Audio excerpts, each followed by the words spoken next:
Amidst these developments, the International Court of Justice on Monday opened hearings on eventually issuing a non-binding advisory opinion on charges against Israelis in respect of Palestinian territories. Israel will not present an oral argument, although it has sent written observations. A statement by the Israeli government said advisory opinion by the court on Palestinian territories would be harmful to any negotiated resolution of the Israeli-Palestinian conflict.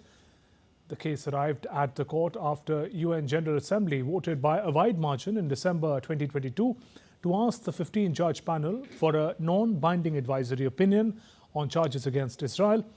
The hearings will be held until February 26th. After that, the judges are expected to take several months to deliberate before issuing an advisory opinion.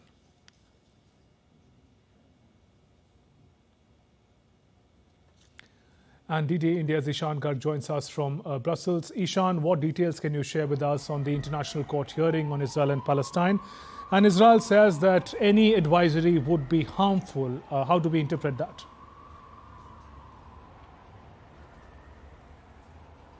Well, first of all, today has been a day when the Palestinian officials and their lawyers have argued at the ICJ, primarily saying that the Palestinian people have a right to self-determination. They have pressed very hard against what they call Israeli occupation of Palestinian territories, which includes the West Bank, which includes Gaza and also East Jerusalem.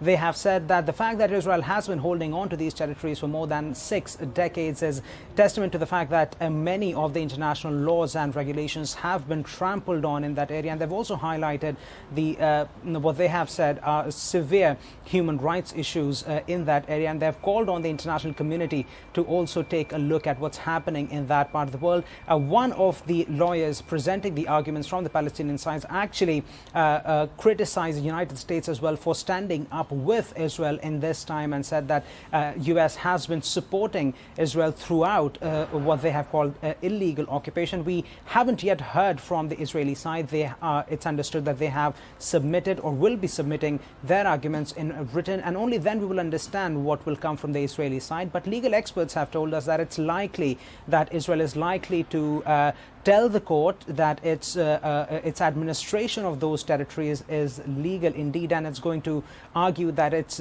crucial that Israel holds on to those territories for defense and security purposes. But at the same time, we will also hear from other countries, more than 50 of them, over the course of next 5 days. And many analysts have said that this will provide a very crucial insight into what the global community thinks about the crisis in the Palestinian territories.